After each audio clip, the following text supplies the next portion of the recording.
16వ తేదీ మే నెల 2025వ సంవత్సరం. ఈరోజు దేవుని వాగ్దానం. కీర్తనలు 121వ అధ్యాయము 7వ వచనము. ఏ అపాయమును రాకుండా యెహోవా నిన్ను కాపాడును, ఆయన నీ ప్రాణమును కాపాడును. సహోదరి సహోదరులారా, మనల్ని ప్రతిదినము ప్రతి క్షణము ప్రభువు కాపాడుతూ ఉన్నాడు. ఎన్నో అపాయాల నుండి, మరణం నుండి తప్పించి ఈ రోజు మనల్ని సజీవుల లెక్కలో ఉంచాడు. లోకంలో ఎంతో భయంకరమైన పరిస్థితులు ఉన్నాయి. ఈ రోజు సజీవంగా ఉన్న వ్యక్తి రేపు కూడా సజీవంగా ఉంటాడు అని చెప్పలేని పరిస్థితులు ఉన్నాయి. ఎంతో ఆరోగ్యంగా ఉన్నవారు, మనకంటే బలమైన వారు ముందే వెళ్ళిపోయారు. ఈ రోజు మనం బ్రతికి ఉన్నాము అంటే అది ప్రభు యొక్క కృప మాత్రమే. ఈ లోక సంబంధమైన ప్రమాదాల నుండి, మరణం నుండి ప్రభు మనల్ని కాపాడటమే కాదు, నిత్య నరకాగ్ని నుండి కూడా మనల్ని ప్రభువు కాపాడాడు అనే విషయాన్ని మనం గ్రహించాలి. పాపం వలన వచ్చు జీతము మరణము. ఆ మరణం నుండి అంటే నిత్య నరకాగ్ని నుండి తప్పించి నిత్య జీవాన్ని అనుగ్రహించడానికే ప్రభువే శరీరధారి అయి యేసుగా జన్మించి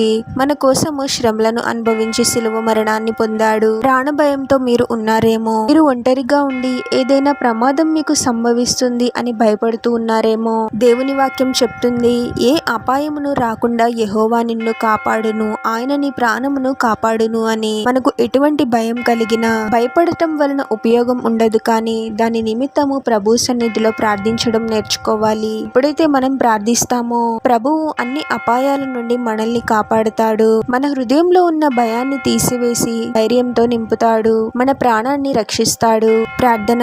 పరిశుద్ధుడవకు ప్రభువా, మీ పరిశుద్ధమైన పాదాలకు వేలాది వందనాలు, స్తుతులు, స్తోత్రాలు చెల్లించుకుంటున్నాము తండ్రి. మరొక నూతన దినంలోనికి మమ్మల్ని క్షేమంగా ప్రవేశింపచేసిన దేవా, మీకే స్తోత్రం ప్రభువా. మా కంటితో మేము చూడలేదు, కానీ ఎన్నో కీడుల నుండి మీరు మమ్మల్ని రక్షించారు ప్రభువా. ఎన్నో మరణకర పరిస్థితుల నుండి మమ్మల్ని కాపాడి ఈ రోజు సజీవుల లెక్కలో ఉంచారు తండ్రి. మీరు మాకు అనుగ్రహించిన ఈ జీవాన్ని బట్టి మిమ్మల్ని ఎంతగానో స్తుతిస్తున్నాము ప్రభువా. అన్ని రకముల అపవాది క్రియల నుండి, దాడుల నుండి మమ్మల్ని కాపాడండి తండ్రి. మీరే మాకు తోడుగా ఉండండి ప్రభువా. మిమ్మల్ని రక్షకునిగా అంగీకరించిన మేము మీకు లోబడి నమ్మకంగా జీవిస్తూ నిత్య నరకాగ్ని నుండి తప్పించబడి నిత్య జీవంలో ప్రవేశించడానికి మాకు సహాయం చేయండి ప్రభువా.